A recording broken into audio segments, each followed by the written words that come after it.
예, 반갑습니다. 소개받은 한양대학교 성시문입니다.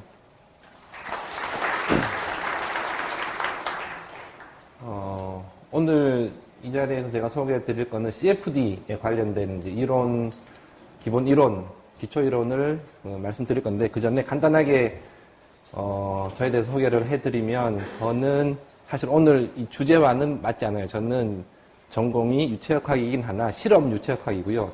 CFD는 수치 해석, 전산 유체역학이죠. 그래서 저는 안 맞는데, 오늘 제가 이 자리에 서게 된 거는 아마 마이다스에서 저희가 한양대학교가 올해부터 아마 작년부터 마이다스 소프트웨어를 이용해서 학부생 교육을 실시하고 있습니다. 그래서 배려해 주신 것도 있고요. 그 다음에 둘째는 제가 파악한 바로는 여기 계신 많은 분들이 CFD 전공자가 아니고 기계공학을 전공하였대 지금은 유체역학 이런 부분을 상당히 다 까먹으신 그런 분들임에도 불구하고 회사에서 어쩔 수 없이 가장 똑똑하신 분이어서 CFD 설계를 맡게 되신 분들이 주 위주고, 그 다음에 뭐 기계공학 전공 아니신 분들도 분명히 있으실 거고 해서 저희도 제가 CFD 전공자는 아니지만은 저희 연구실에서 CFD를 이용을 해서 많은 설계를 하고 있습니다. 그래서 뭐 연구는 주로 이제 실험적으로 접근을 하고 있지만은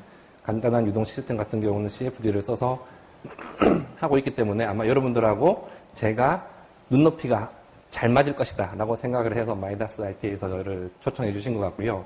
그런 측면에서는 CFD를 전공하신 교수님들 내지는 뭐 여기서 CFD 전공하신 분들이 대학원에서 전공하신 분들이 있을 수도 있을 텐데 그분들보다는 훨씬 더 제가 눈높이를 잘 맞춰서 오늘 세미나를 할 수 있지 않을까 생각을 하고 있고요.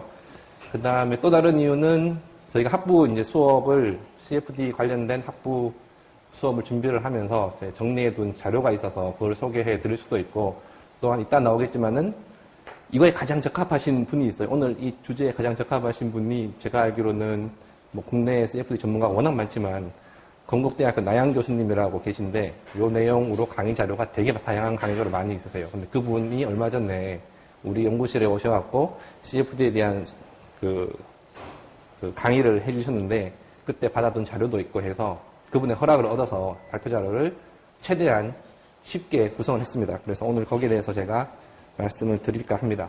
그래서 혹시나 내용이 너무 쉽다라고 생각되시는 분들은 그냥 엎드려서 주무셔도 됩니다. 내용은 일단은 크게 세 파트로 이루어져 있군요. 간단하게 CFD란 무엇인가에 대해서 설명을 드리고, 그 다음에 기초 이론 말씀을 드리고, 그 다음 이 중에서도 CFD 중에서도 렌스 이퀘이션 아마 많이 사용하실 수밖에 없으실 텐데 이거에 대해서 기본적인 내용 소개해 드리는 걸로 마무리하도록 하겠습니다.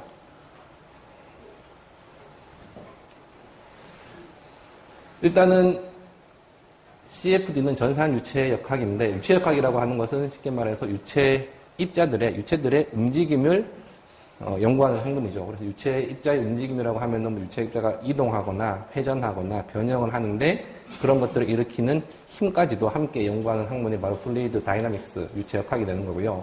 이거를 연구하는 방법은 크게 세 가지 방법이 있습니다. 이론적으로 접근하는 방법, 제가 전공하는 실험하는 방법, 그리고 오늘 주 내용인 이 수치 해석적으로 컴퓨터 시뮬레이션을 통해서 연구하는 방법, 이 세 가지 방법이 있는데 이 중에서 오늘 주된 내용 이 CFD 같은 경우는 일반적으로는 유체 유동장을 미리 예측하기 위해서 사용합니다. 이미 있는 유체 유동 시스템에 대해서 무슨 현상이 왜 일어나는지 알아보기 위해서도 많이 적용하고 있지만 원래 목표는 기존에 없는 시스템을 내가 설계를 하고자 할 때 미리 그 성능을 예측하기 위해서 CFD를 활용을 하는데, 이걸 잘 활용을 하려면 유동 시스템에서 일어나는 물리적인 현상을 수학적으로 모델링을 잘 해야 되고요. 그 다음에 이 수학적으로 모델링된 것을 컴퓨터를 이용해서 잘 수치 해석적으로 접근해서 해를 잘 구해야 되고요. 그리고 이런 것들을 잘 할 수 있는 소프트웨어 툴들을 잘 사용을 해야 됩니다. 근데 이거를 여기 앉아 계신 분들이 다 하라고 하면 너무 힘들겠죠. 저보고 하라 그래도 힘듭니다. 그래서 이게 마이다스 IT 같은 데서 이미 이런 것들을 다 해놓고 여러분들은 사용자 입장에서 사용을 잘 하면 되는데 잘 하는 게 그렇게 많이 쉬운 일은 아닙니다. 그래서 오늘 강의가 있는 것 같고요. 그래서 CFD라고 하는 것은 어떤 대수 방정식으로 이루어진 일련의 그 편미분 방정식을 모델링을 하게 되면 편미분 방정식 나오는데 편미분 방정식을 컴퓨터를 써서 잘 그 해를 구해보는 것이 바로 CFD가 됩니다. 그래서 이 CFD를 하면 무슨 장점이 있냐 생각해보면 자동차 주변에 이런 유동장들을, 눈에 안 보이는 유동장들을 보이게끔 가시화시켜줄 수도 있고요. 그 다음에 총알이 이렇게 날아갈 때 뭐 음속으로 날아가죠. 초음속으로 날아가게 되는데 총알 주변에 유동장이 어떻게 발생을 하는지 또 잡아낼 수 있고, 바다에 이런 구조물을 설치를 할 때 바닷물의 조류의 움직임하고 파도하고 구조물하고 어떤 인터랙션을 하게 되는지, 아니면 바닷물 표면의 움직임이 어떻게 변화하는지 이런 것들을 예측해 볼 수 있다는 겁니다. 이걸 다 실험으로 한다라고 하면은 엄청난 비용이 들어가는데 CFD를 잘 활용만 할 수 있으면 이런 것들을 손쉽게 결과를 얻어볼 수 있다는 겁니다. CFD 종류는 크게 세 가지가 있는데 DNS라고 불리는 Direct Numerical Simulation, Large Eddy Simulation, 그 다음에 Reynolds Averaged Navier-Stokes Equation, RANS라고 하는데 이 세 가지가 있는데 세 가지 특징이 있습니다. 지금 보시는 바와 같이 얘는 아주 작은 유동, 디테일한 것까지 다 표현하고 있죠.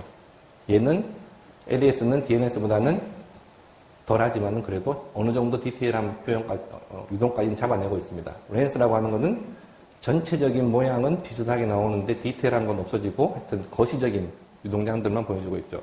이런 특징들이 있습니다. 이것들에 대해서 오늘 간단하게 소개해 드리도록 하겠습니다.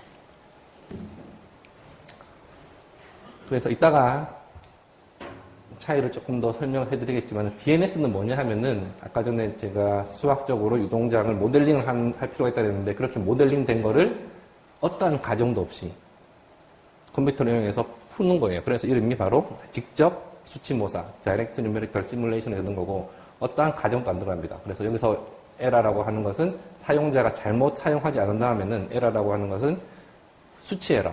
컴퓨터에서 이제 디지털라이즈 하면서 생기는 그 수치 에러 외에는 나머지 에러는 없습니다. 그래서 가장 지금 현재 현존하는 기술 중에 유동장을 잘 이해할 수 있는 방법인데 문제는 뭐냐 하면은 이 유동장 안에 보게 되면 유동장 안에는 크게 움직이는 큰 모션들이 있고 유체가 크게 움직이는 경우도 있고 아주 짜잔하게 움직이는 경우도 있는데 짜잔한 모션까지 다 잡아내야지 이게 이 해가 의미가 있기 때문에 그렇게 하기 위해서는 컴퓨터의 리소스가 엄청나게 필요합니다.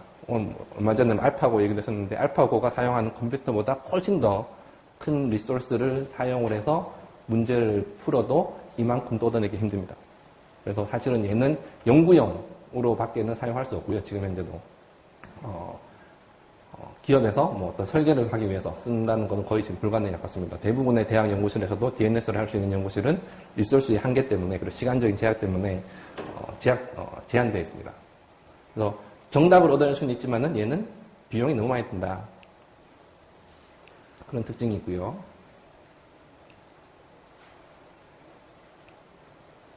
안 넘어가는데.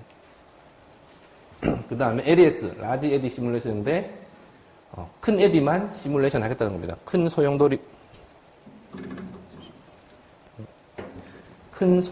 큰 유동의 모션들만 잡아내는 수치해석 기법입니다. 그래서 여기 보시면 이게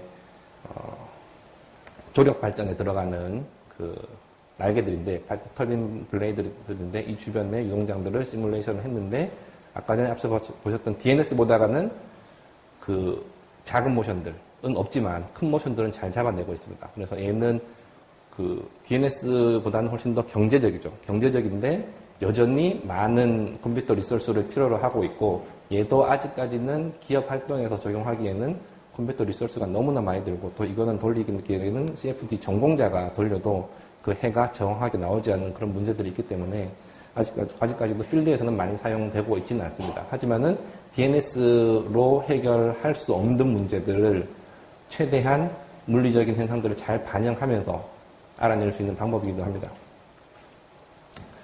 그 다음에 오늘 주된 내용이 될 이 레이놀즈 에버리지 나비아-스톡스 이퀘이션 같은 경우는 말씀드렸지만은 그냥 데스크탑 컴퓨터, 노트북으로도 해를 얻을 수 있는 아주 효과적인 방법입니다. 가장 오래된 시추해석 방법 중에 하나고요. 그러다 보니까 비용은 적게 드는데 대신에 해가 앞에 있는 두 개보다는 덜 정확하겠죠. 그래서 에러가 어느 정도 있다는 겁니다. 그래서 사용자가 얼마만큼 그 CFD에 대해서 잘 아느냐, 유체역학에 대해서 잘 아느냐에 따라서도 이 결과가 많이 달라질 수 있고요. 그 다음에 내가 어떤 방법을 써서 수치 해석을 하느냐에 따라 결과는 달라질 수 있지만 어쨌거나 기업 활동을 하시면서 설계를 하실 때 우리가 손쉽게 접근할 수 있는 수치 해석 방법입니다. 그래서 오늘은 요거 위주로 설명을 해드리려고 하고 있습니다. CFD에 대한 일반적인 과정을 살펴보게 되면 크게 세 파트로 나뉩니다. 프리 프로세싱하고 솔빙하고 포스트 프로세싱. 프리 프로세싱은 뭐냐면은 내가 지금 CFD를 해야 되는 유동 형상을 정하고, 지금 이거 같은 경우는 실린더 주변의 유동이 되겠죠. 그 다음에 이 실린더 주변의 유동에 대해서 그리드를 이렇게 생성을 시키고 적절하게 생성시켜야 됩니다. 그 다음에 이렇게 되어 있으면은 얘를 이제 그 수학적으로 모델링 된 거를 적용을 해서 문제를 풀어야 되겠죠. 이거 푸는 거는 그 소프트웨어가 해줄 거고요. 그렇게 해서 해가 나오면 그 해를 적절하게 눈에 잘 보이게끔, 우리가 이해하기 쉽게끔 플래팅을 해주는 포스트 프로세싱, 이 세 단계로 이루어졌는데, 그냥 그리드 제너레이션하고 풀고 포스트 프로세싱에서 가시화하고 하면은 참 좋은데, CFD는 그러지 않죠. 그리드 제너레이션해서 솔빙 한 다음에 제너레이션이 제대로 됐는지 확인해야 됩니다. 그래서 이 과정을 수도 없이 반복해야 돼요. 전문가가 해도 이거를 수도 없이 반복해야 되고, 만약에 여러분들 중에 이걸 처음 사용하시는 분들이 있다 그러면은 아마 상상을 초월하는 정도로 계속 반복을 하셔야 될 거예요. 왜냐하면은 고체 문제하고는 다르게 유체 문제는 아주 넌리니어한 이퀘이션을 푸는 거기 때문에 사용자가 사용을 어떻게 하느냐에 따라서 해가 천차만별로 바뀝니다. 그래서 반복적으로 이거를 계산을 해야 되는 그런 번거로움이 있다라는 특징이 있습니다. CFD에 대한 기본적인 소개를 마치고 그럼 조금 더 구체적으로 CFD에 대해서 한번 살펴보도록 하죠. 그래서 우리가 CFD를 한다라고 하면 유체 유동을 해석하는 건데, 유체 유동의 종류가 크게 두 가지가 있습니다. 들어보셨을 텐데 라미나 유동, 식류 유동하고 터뷸런스, 난류 유동이 있죠. 그래서 라미나 유동이라고 하면은 유동장이 매우 스무트하고 그 다음에 아주 규칙적으로 흐르는 유동입니다. 수도꼭지를 예를 들면 수도꼭지에서 물이 나올 때 투명한 물기둥 형태로 물이 흘러져 내려오면은 얘는 라미나 플로예요. 근데 물이 팍팍팍 쏟아져 나온다. 투명하지 않다. 그러면은 터뷸런트 플로라고 보시면 됩니다. 다른 예로 레이놀즈가 1800년대 실험했던 건데, 원관에다가 관 내에다가 물을 흘려 보내준 다음에 주사기 바늘을 이용해서 물감을 이렇게 흘려 보냈을 때 얘가 하루에까지 이렇게 그 물감이 스트릭이 이렇게 남아 있으면 얘는 충류 유동이에요. 마치 유체 입자가, 물감 입자들이 줄줄이 사탕처럼 엮여갖고 유치원 애들이 이렇게 발맞춰 걸어가듯이 걸어가는, 그렇게 움직이는 유동이 라미나 충류 유동입니다. 난류 유동은 어떻게 되냐면은 오자마자 아주 어지럽게 이렇게 분산되는 유동, 이것이 난류 유동입니다. 그래서 랜덤하게, 가장 한마디로 난류를 표현한다라고 했을 때 가장 적절한 단어가 랜덤한 유동, 이 유체 입자의 움직임이 랜덤한 유동, 이 바로 난류 유동이고, 폰카르만의 정의를 빌리자고 한다면은 유체가 액체나 기체가 고체 표면을 진학하거나 아니면은 같은 유체라고 하더라도 속도가 다르게 두 유체가 진학하고 있을 때 유체 내에서 발생되는 아주 불규칙한 운동 내지는 랜덤한 운동이 바로 터뷸런트 플로우다라고 했는데, 이런 난류 유동장이 있으면 난류 유동장에다가 속도를 측정하는 프로브를 갖다 놓고 속도를 시간에 대해서 기록을 해보면 난류 유동 같은 경우는 어느 한 순간에도 스테이하지 않고 계속해서 움직입니다. 속도가 계속해서 변한다는 거예요. 매 순간순간. 반복되지 않습니다. 같은 속도가, 이 패턴이 반복되지 않아요. 이 패턴 자체가 랜덤하다는 거예요. 라미나 유동은 내가 어떤 조건을 바꿔주지 않는다 하면은 계속해서 같은 속도를 유지하는 거예요. 이게 라미나 유동이에요. 그 중간에 있는 트랜지션 같은 경우는 어떤 순간에는 라미나처럼 보이다가 어떤 순간에는 터뷸런트처럼 보이는, 이것이 왔다 갔다 하면서 보이는 게 이제 트랜지셔널 유동이 되고, 우리가 관심 있는 것은 대부분의 유동장이 자연계에서는 터뷸런트 유동인 경우가 많습니다. 그래서 내가 지금 설계를 해야 되는 관심 있는 유동장이 라미나 유동인지 터뷸런트 유동인지 구분하는 게 가장 CFD 하실 때 먼저 하셔야 될 내용입니다. 그래서 그럼 라미나 터뷸런트 플로우 어떻게 구분하나 생각해 보면, 결국 우리가 유체역학을 갖고 CFD 한다는 것은 뭐냐면은 유체 유동을 설명해주는 보존법칙 세 가지가 있죠. 그래서 자연계의 보존법칙인 질량 보존법칙, 운동량 보존법칙, 에너지 보존법칙 세 가지가 있는데, 유체역학이라고 하는 것은 그 보존법칙을 유체 유동에 적용을 해서 내가 원하는 인포메이션을 알아내겠다는 거거든요. 유체 유동도 자연계에서 일어나는 현상이기 때문에 보존 법칙을 반드시 만족시켜야 되고 그 보존 법칙을 적용해서 유체 역학적으로 의미 있는 속도 벡터니까 뭐 x 방향 속도, y 방향 속도, z 방향 속도 세 가지하고 그다음에 프레셔 이 네 가지의 미지수를 알아내려고 하는 것이 바로 유체 역학입니다. 그래서 실험적으로 알아내든 이론적으로 알아내든 수치해석적으로 알아내는 건데 그 중에 이제 보존 법칙 중에 하나가 바로 뉴턴의 제2법칙, 모멘텀 보존 법칙인데 잘 아실 거예요. F는 ma. 중학교 때부터 배웠던 거니까. F는 ma가 바로 뉴턴의 제2법칙이죠. 힘을 가하면 m이라고 하는 질량체는 a라고 하는 가속도 운동을 한다. 내지는 m이라고 하는 질량체는 그거의 운동량이 시간에 대해서 바뀔 것이다. 라고 하는 것이 뉴턴의 제2법칙이고 얘를 유체역학적으로 정립한 것이 바로 나비아-스톡스 이퀘이션입니다. 같은 내용이에요. 그래서 유체역학에 뉴턴의 제2법칙이 적용된 것이 나비아-스톡스 이퀘이션이고 나비아-스톡스 이퀘이션도 F는 ma예요. 여기 오른쪽 항이 바로 힘에 대한 항이고 왼쪽 항이 질량체 m 대신에 질량 m 대신에 밀도가 들어가 있고 가속도 대신 가속도 a가 들어있죠. 그래서 유체 입자 밀도 로라고 하는 밀도를 가진 유체 입자의 압력 내지는 중력 마지막 항인 점성력, 마찰력이 가해지고 있을 때 얘가 어떻게 운동을 하는지, 어떤 가속도 운동을 하는지를 지금 설명해 주는 것이 나비아-스톡스 이퀘이션인데 결국 힘과 이너시아, 관성의 이야기죠.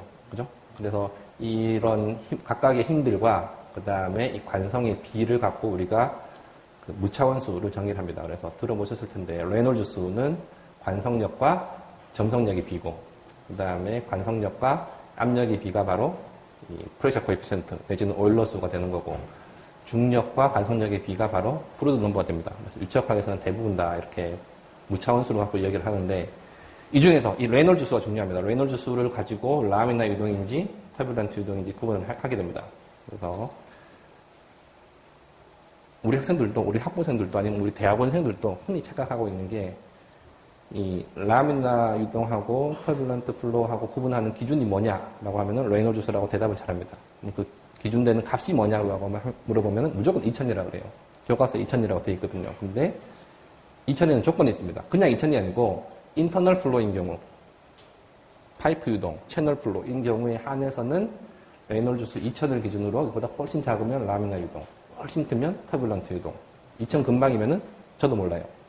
라미나일 수도 있고 아닐 수도 있고 그때그때 유동 조건에 따라 다릅니다. 관이 얼마만큼 스무트한 관이냐 러프한 관이냐 그 다음에 레저버에서 들어오는 그 유동이 얼마만큼 터뷸런트 성분을 갖고 있느냐 안 갖고 있느냐에 따라서 2000 근처에서는 라미나일 수도 있고 터뷸런트일 수도 있고 아니면 진짜 그 중간인 트랜지션일 수도 있고 그래서 이걸 갖고 일반적으로 판단을 하는 거고 얘는 인터널 플로우일 때 그렇다는 거예요. 익스터널 플로우 예를 들어 경계층 유동이다. 아까 전에 뭐 자동차 근처의 유동, 자동차 주변의 유동, 아니면 뭐 날아가는 총알 주변의 유동인 경우는 익스터널 플로우죠. 외부 유동이죠. 그 경우는 레놀즈 수가 달라요. 50만, 경계층인 경우는 50만을 기준으로 50만보다 훨씬 작으면 측류 유동, 훨씬 크면 난류 유동으로 생각하시면 됩니다. 이걸 일단은 여러분들이 확인하시고 난 다음에 CFD를 하셔야지 그만큼 비용이 세이브 될 거예요. 이따 다시 말씀드리겠습니다. 그래서 어떤 동일한 유동장이라 하더라도 레놀즈 수에 따라서 유동 패턴이 다 달라집니다. 그래서 이거 같은 경우는 레놀즈 수를 정의를 했었을 때 10 정도 되는 거고 얘는 30, 얘는 2000, 얘는 10,000 정도 되는 건데 유동장이 다 다르죠. 이거는 측류입니다. 이때는 측류고 이때는 이제 난류가 되는 건데 보시다시피 측류 유동은 CFD 하기도 쉬워요. 사실 이거는 이 정도 간단한 유동도 사실은 그 해석적으로는 아까 전에 그 theoretical analysis로는 답을 알아내기가 만만치 않아요.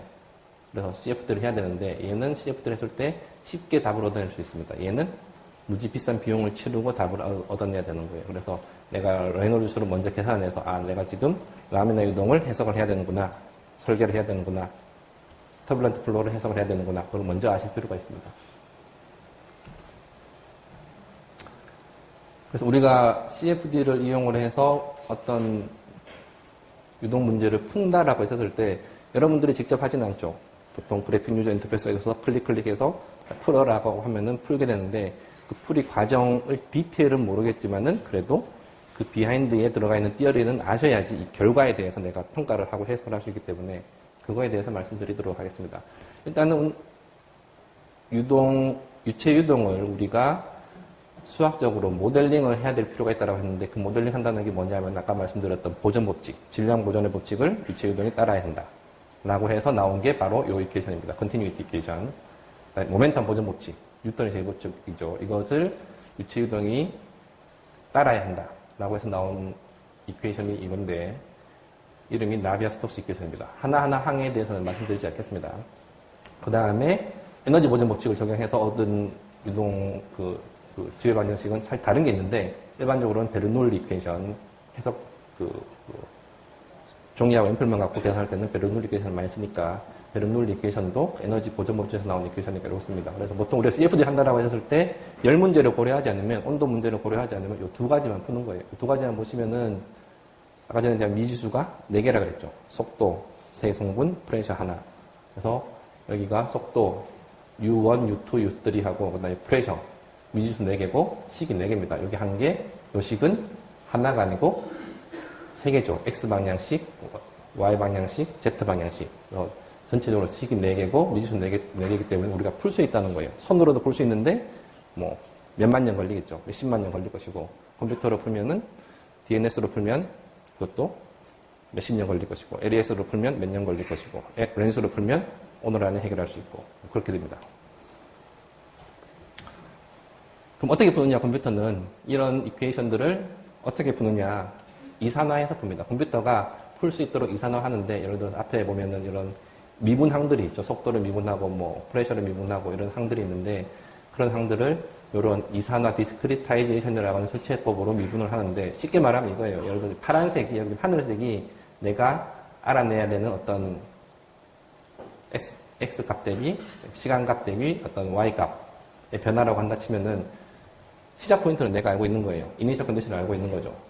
0초일 때 이 Y는 0이 된다는 걸 알고 있는데 내가 예를 들어 듬성듬성 1초 뒤에 얘는 얼마일지 2초 뒤에 얼마일지 3초 뒤에 얼마일지 이거를 듬성듬성 계산을 하게 되면 파란 선은 따라가는 게 아니고 주황색 선이 된다는 거예요.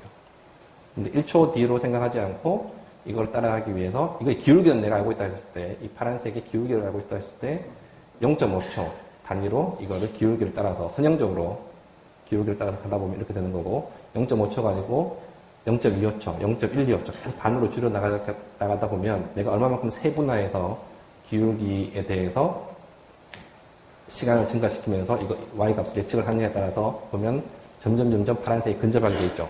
그죠? 그래서 델타 T라고 하는 것은 얼마만큼 내가 이 미분 방정식에 들어가는 항들을 잘게 쪼개서 짧은 시간 동안 잘게 쪼개서 반복적으로 계산할 것이냐. 델타 X는 X방향으로, 뭐 델타 Y, 델타 Z 다 있을 텐데 얼마나 잘게 쪼개느냐. 아까 전에 맨 처음에 보셨던 그리드 있었죠.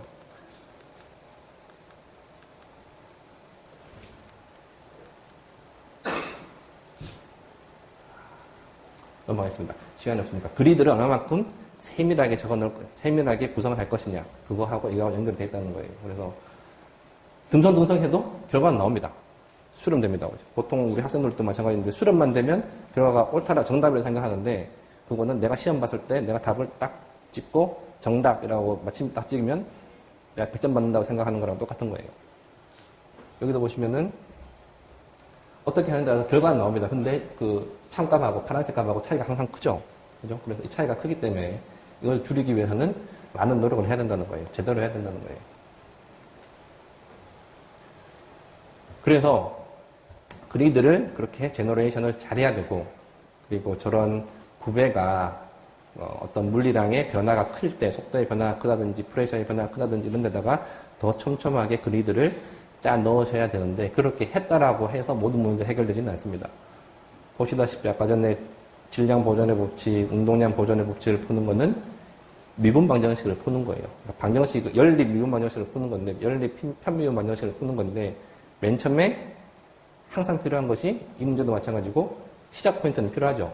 시작 포인트가 0초일 때 y는 0이라는 값을 갖는다는 시작 포인트가 필요한데 이 시작 포인트를 잘못 집어넣어서 0초일 때 1이라는 값을 갖는다고 생각해서 문제를 풀면은 아무리 이 h라는 값을 기울기를 잘게 쪼갠다 하더라도 여기를 따라가는 거예요. 파란색으로는 절대 근접 안 됩니다.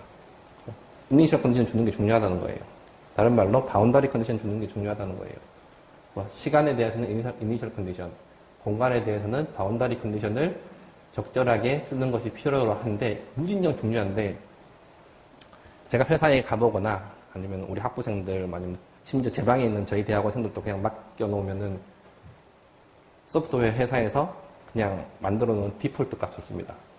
그 유동 시스템에 맞는 이니셜 컨디션을 찾아내고 바운더리 컨디션을 찾아내고 그걸 집어넣어서 해를 구하려고 하는 게 아니고 잘 모르니까 그냥 디폴트 값을 쓰는 거예요.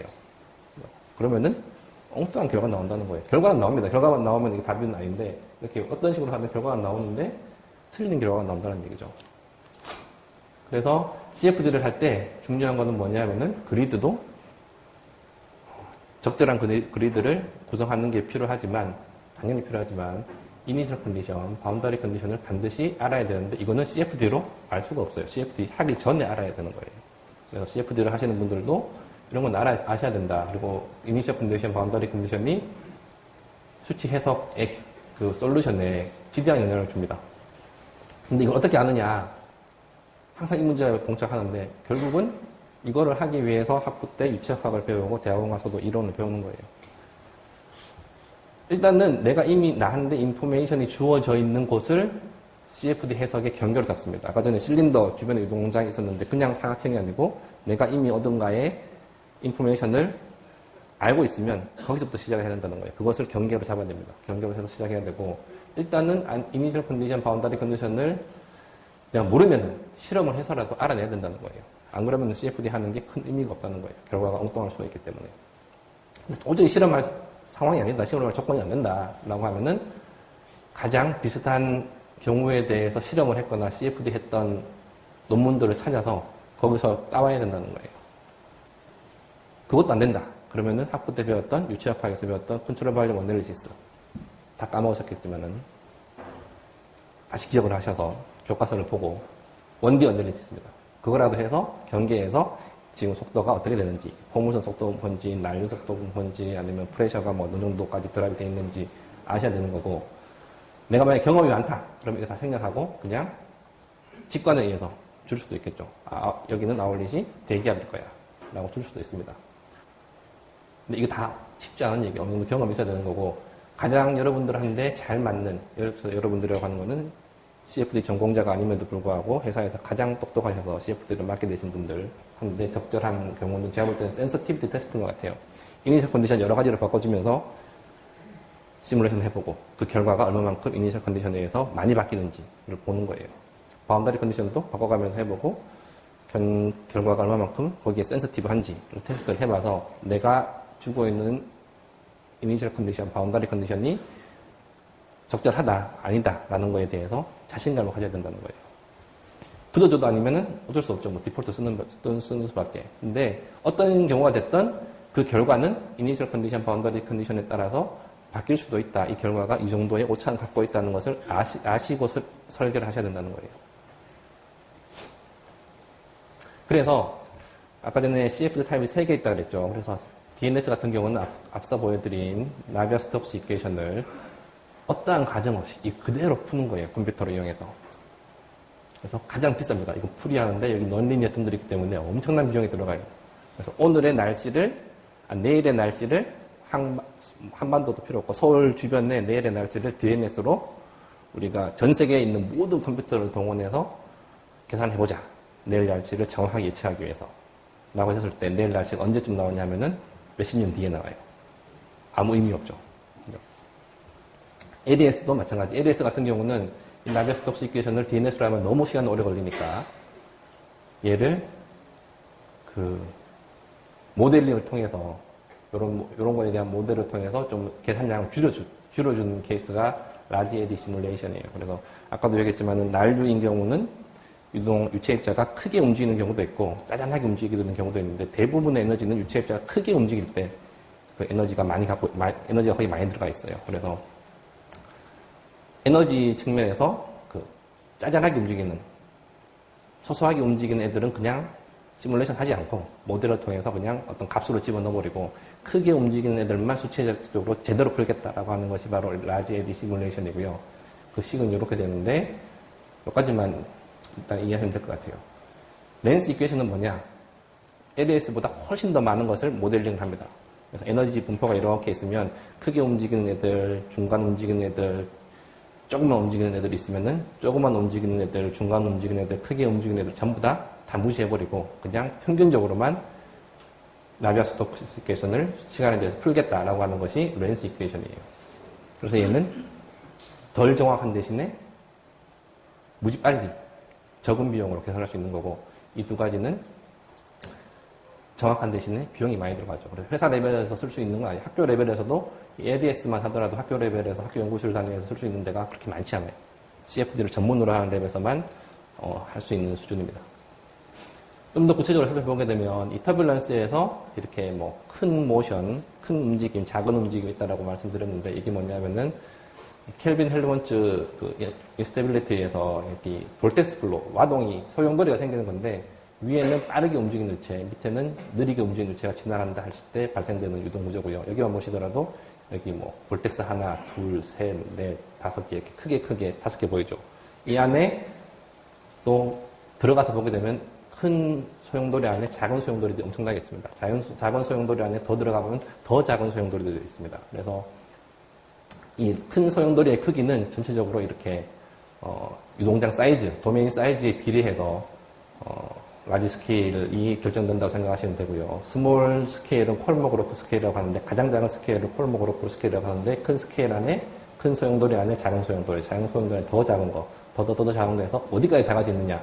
콜모그로프 스케일까지 작아진다는 거예요. 그래서 계산하는 거는 뭐 여러 가지 뭐 정성계수하고 디스페이션 이런 거 있는데 이건 어려우니까 생략하고 이런 하여튼 스몰리스트 스케일까지 내려가서 그리드를 짜줘야 된다. 이거보다 훨씬 더 작은 그리드를 그리드를 생성을 시켜서 그거에 대해서 나비아-스톡스 이퀘이션을 푸는 것이 DNS입니다. 그러니까 시간이 엄청나게 걸리는 거죠. 그래서 내가 DNS를 한다는 얘기는 라지 스케일도 다 풀어내고 스몰 스케일도 다 풀어낸다는 거예요. 그래서 이 B를 보게 되면 이 B가 레놀드 수의 뭐 4분의 3승 이렇게 되어 있는데 이것이 바로 그리드의 숫자가 관계된다는 거예요. 그래서 레놀드 수가 뭐 10만 올라가도 10의 4분의 3승. 여기 넘버로 그리드랑 관련된다는 거고, 이 3D DNS를 한다는 얘기는 이제 X방향으로도 N개, Y방향으로도 N개, Z방향으로도 N개니까 이거의 3승이죠. 그래서 뭐 정확히 대충 이야기하면 레놀드 수의 2승인데, 레놀드 수를 10배를 올리게 되면 그리드 숫자는 100배가 더 많은 그리드가 필요하다는 거예요. 그래서 DNS는 컴퓨터 리소스가 많이 필요하다라는 얘기고요. 일단 DNS하고 LES하고 결과만 비교해보면 DNS는 이렇게 크게 움직이는, 이렇게 볼로하게 크게 움직이는 유동, 그 다음에 짜잔하게 이렇게 움직이는 유동을 다 잡아냅니다. 그래서 결과를 보게 되면 이렇게 뭐 빨간 거, 파란 거, 중간에 녹색, 사이사이에 노란 것도 있고 작은 유동들이 다 보이죠. 근데 LES를 하게 되면 이렇게 나옵니다. LES를 하게 되면 전체적으로 파랗고 빨갛고 하늘색 이런 건 보이지만은 디테일하게 빨간 거 안에 또 빨간 게 있고 이런 건 잘 안 보이죠. 스몰 스케일 같은 경우는 얘는 계산하지 않고 CFD로 계산하지 않고 모델을 써서 어떤 값으로 처리를 하겠다는 거예요. 필터링을 한다라고 하는데 필터링을 해서 계산량을 줄인다는 겁니다. 그것이 바로 LES의 개념이고요. 요 카툰으로 이야기하자면은 관내 유동에서 작은 스케일, 작은 소용도까지 다 잡아내겠다는 것이 DNS입니다. 계산량이 엄청나게 많아지는 거고 LES는 어차피 에너지는 대부분 다 큰 소용돌이에 다 들어가 있기 때문에 작은 거는 그냥 무시하고 모델을 써서 처리를 해버리고 큰 것들만 제대로 계산하겠다라는 거 하는 게 LES가 되는 겁니다. 그래서 이거를 다시 프리퀀시로 이야기를 하게 되면 속도 프로브를 여기다 갖다 놓고 측정했을 때 실제는 이렇게 막 계속 변해가는 유동인데 DNS는 이걸 다 잡아내는 거고 LES는 그냥 이렇게 스무트하게 크게 변하는 것들만 잡아낸다는 거예요. 그러면은 렌스는 뭐냐? DNS, 렌스는 어떻게 다르냐? DNS, LES는 방금 설명했고 렌스는 그게 아니고 이런 모션들이 있으면 그냥 다 무시하고 이거의 평균값만 계산하겠다는 거예요. 이게 어느 정도 평균을 하고 있는지, 이게 이 위에 있는지, 더 위에 있는지, 더 밑에 있는지 이런 변화하는 시시각각 변화하는 어떤 값들의 평균값만 잡아내겠다라고 하는 게 렌스예요. 이것만 잘 이용을 해도 우리가 유동 시스템 설계하는 데는 큰 문제 없어요.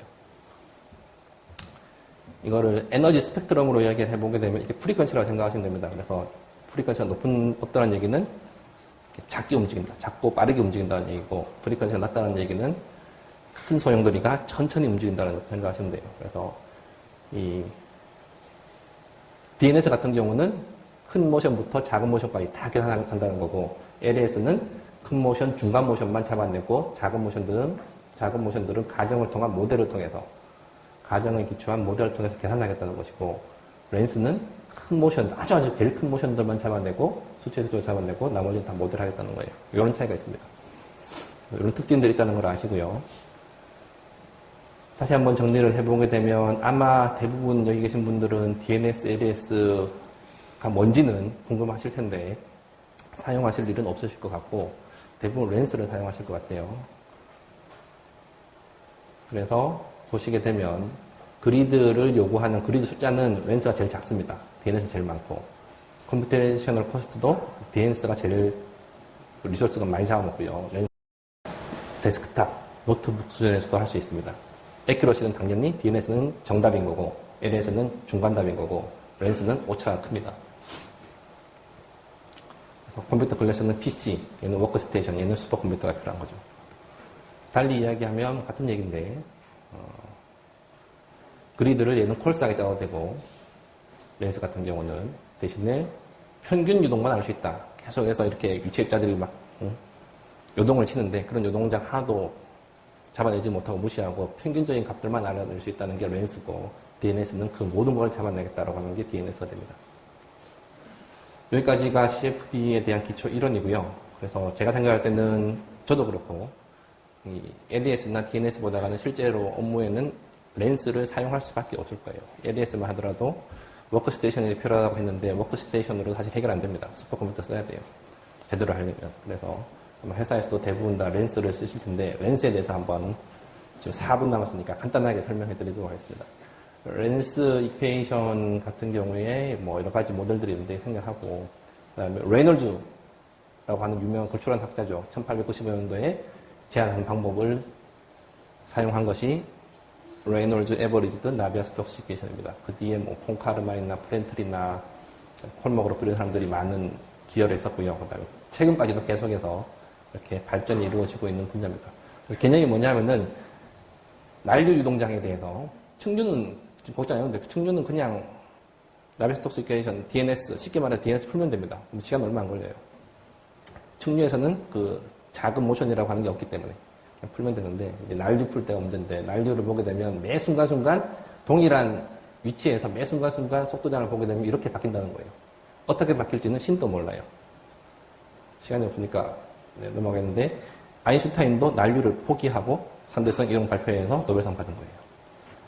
그래서 모르는 거예요. 이거 어떻게 변할지 모르는데 이거를 쭉 겹쳐놓고 보면은 이런 프로파일들을 속도 프로파일도 쭉 겹쳐놓고 보면 대충 이렇게 속도 분포가 이렇게 되는구나 이렇게 된다는 걸 보이죠. 평균으로 하면은 이것들의 특징을 내가 이야기해 줄 수 있다는 거예요. 그래서 이 평균적인 것만 내가 잡아내겠다고 하는 것이 바로 렌스 이퀘이션입니다.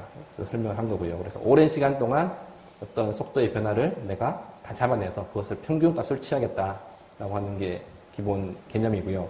그래서 원래의 나비아-스톡스 이퀘이션, DNS가 사용한 나비아-스톡스 이퀘이션에 대해서 통계적으로 시간에 대해서 평균을 취한 것이 이 렌스 이퀘이션이 되는 거고, 문제는 통계적으로 접근하다 보면은 아까 전에 미지수 4개라 그랬죠. 속도 3개, 프레셔 하나, 4개인데 안타깝게도 미지수가 더 생겨요. 그 방정식의 숫자는 4개로 그대로 유지되는데 미지수만 합이 10개로 늘어나게 됩니다. 그래서 그 추가된 미지수가 뭐냐면 여기 있는 레놀즈 스트레스 텀이라고 하는 건데 레놀즈 스트레스 텀이 미지수가 6개가 더 추가되는 거예요. 그래서 얘를 어떻게 처리하느냐가 관건입니다. 어떻게 처리했냐면은 옛날 사람들이 프렌틀이라는 이런 사람들이 그냥 일반 스트레스, 비스커스 스트레스와 동일하게 처리하자라고 하는 아주 단순하고 무식한 아이디어를 출발했는데 그게 대박이 난 거예요. 그래서 그 일반 스트레스하고 마찬가지로 그 점성계수로 하는데 이때는 점성계수를 난류 점성계수 내지는 뭐 에디 비스코시티라고 이야기합니다. 그런 개념을 써서 얘를 한번 표현을 해보자. 방정식 숫자가 모자라니까 6개로 표현을 해보자라고 한 것이 이 렌스 이퀘이션의 시작입니다. 그래서 미지수 10개, 방정식 4개인데 이런 건 모델링을 통해 갖고 레놀즈 스트레스에 대한 모델링을 통해서 방정식 숫자하고 미지수 숫자하고 맞춘 것이 바로 렌스 이퀘이션이라고 보시면 되고요. 이렇게 맞췄을 때 개념이 랭드 스케일하고 빌러시티 스케일, 그러니까 유동장, 난류 유동장의 랭드 스케일하고 빌러시티 스케일을 찾아내는 게 이제 주된 태스크가 되는 겁니다. 그거를 찾아내는 방법들이 원 이퀘이션 모델, 제로 이퀘이션 모델, 투 이퀘이션 모델이 있는데, 그 다음에 스트레스 트랜스포트 모델, 레놀즈 스트레스 메서드 이런 게 있는데, 지금 거의 다 사용되지 않고요. 지금 살아남아 있는 것은 이 투 이퀘이션 모델밖에 없습니다. 요거에 대해서 간단하게 설명을 드리겠습니다. 들어보셨을 텐데, 스팔랄트 알마라스라고 하는 사람이 나타나서 이제 원 이퀘이션 모델로 해서 CFD가 많이 발전했고요. 근데 이거보다 지금은 거의 안 쓰기 때문에 성평용하도록 하고 지금 투 이퀘이션 모델 많이 쓰죠. K 입실론 모델, K 오메가 모델 많이 쓰죠. 그래서 K 입실론 모델, K 오메가 모델이 설명하는 바가 뭐냐 하면은 아까 전에 레놀즈 스트레스를 모델을 해서 반정지 숫자하고 미지 숫자 맞춰줘야 되는데 K라고 하는 터뷸런트 키네틱 에너지, 그 다음에 입실론이라고 하는 디스페이션 라고 하는 방정식에 대해서 그걸 이용을 해서 에디 비스코시티, 여기는 에디 비스코시티를 잡아내겠다라고 하는 것이 이 투 이퀘이션 모델의 기본입니다. 그래서 나머지 레놀즈 스트레스 텀들을 다 그냥 피해서 문제를 풀겠다라고 하는 게 기본이고, 하나하나 설명드리면 이 얘기가 길어지기 때문에, 그리고 저도 이 부분은 잘 모르기 때문에 여러분들이 꼭 필요한 얘기만 말씀을 드리면, 투 이퀘이션 모델도 계속해서 발전해 왔습니다. 사람들이 연구를 많이 해서 점점 임프로브를 해왔고, 지금 여러분들이 사용하실 수 있는 소프트웨어, 마이다스 소프트웨어도 마찬가지고 다른 소프트웨어도 있을 텐데, 사용하실 수 있다라고 하면은 리얼라이저블 K 입실론 모델이라고 하시는 것을 사용하시면 됩니다. 그래서 이거는 어떤 저작권이 있는 게 아니기 때문에 어느 소프트웨어 회사나 다 제공될 수 있는 거라서, K 입실론 모델을 사용한다 그러면은 그냥 앞뒤 안 보고 리얼라이저블 K 입실론 모델을 사용하는 것이 가장 정답에 근접한 해를 구할 수 있는 방법입니다. K 오메가 모델하고 K 입실론 모델하고 비교했을 때 뭐가 달라지나 라고 생각을 하게 되면, 옛날엔 차이가 많이 났어요. 근데 지금은 차이가 없습니다. 옛날에는 K 입실론 모델을 인터널 플로우에 많이 쓰고 K 오메가 모델은 세퍼레이션이 있는 익스터널 모델에 많이 쓴다라고 했는데, K 오메가 모델도 K 입실론 모델의 장점을 취하고 단점들을 버린 그런 모델들이 존재합니다. 그래서 SST K 오메가 모델 같은 것들이 있는데, K 오메가 모델을 쓴다고 하면은 SST K 오메가 모델을 쓰면은 여러분들이 원하는 CFD 솔루션이 가장 정답에 근접하게 나올 수 있을 겁니다. 그래서, 그리고 나머지 모델들은 영구적으로는 많이 진행이 된 바가 있는데 실제로는 쓰지 않아요. 왜냐하면 여러 가지 불편한 점들이 있기 때문에 내가 치러야 되는 비용에 비해서 비용들이 너무 커서 안 쓰게 됩니다. 그래서 간단하게 비교를 해드리면 K 입실론 모델 같은 경우는 세퍼레이션이 있는 곳, 유동 방미가 일어나는 거 이런 거 잘 안 맞습니다. 그래서 잘 안 맞고 K 오메가 모델 잘 맞죠. 이게 실제 유동 상황에 근접한 건데, 이거를 K 입실론 모델로 하면 이렇게밖에 안 나오는 거예요. 근데 리얼라이저블 K 입실론을 쓰고 SST K 오메가를 쓰면은 비슷하게 나온다는 거예요. 실제로는 이렇게 됩니다. LES, 요즘 DMS처럼, DS처럼. 근데 지금은 이 리얼라이저블 K 입실론이나 SST K 오메가나 서로의 장점들만 취한 모델들이어서 둘 중에 어느 것을 쓰느냐는 크게 중요하지 않은 것 같습니다. 마지막으로 드릴 말씀은, 아까도 서두에서도 언급 드렸는데, 그리드 레졸루션을 적절하게 유지하는 것이 무지 중요하다. 솔버를 뭘 쓰느냐, 무슨 K 오메가 모델을 쓰느냐, K 입실론 모델을 쓰느냐도 중요하지만, 그거 이상으로 중요한 것이 그리드를 적절하게 배치를 시키는 것. 그래서 속도가 빠르게 변하는 구간, 압력이 빠르게 변하는 구간, 이런 데서는 그리드를 많이 둬야 된다. 어느 정도로 많이 둬야 되느냐라고 하면은, 소프트웨어에 보시면은 저런 말이 있을 거예요. Enhanced Wall Treatment, 이런 단어들이 있을 텐데, 이건 소프트웨어 회사마다 이름이 다른데, 요거에 버금가는 방법으로 그리드를 두셔야 됩니다. 이거 외에 유저들이 훨씬 더 편하게 쓸 수 있는 방법들도 있고, 수렴이 잘 되게끔 해준 옵션들도 있는데, 말 그대로 수렴만 잘 돼요. 결과는 엉터리예요. 그래서 힘들더라도, 수렴이 잘 안 되고 여러 가지 시행착오를 거치더라도 Enhanced Wall Treatment 모델을 그리드 제너레이션을 하는 것이 맞다 라는 걸 말씀드리고요. 이걸로 마무리 짓도록 하겠습니다. 그래서 CFD에는 DNS, LES, 렌스가 있는데, 렌스 같은 경우는 많이 쓰게 되고, 렌스는 평균적인 유동장에 대해서만 내가 알아내겠다라고 하는 거고, 유동 시스템을 설계할 때 이 정도만 써도 사실은 거의 충분히 우리가 좋은 시스템을 설계할 수 있습니다.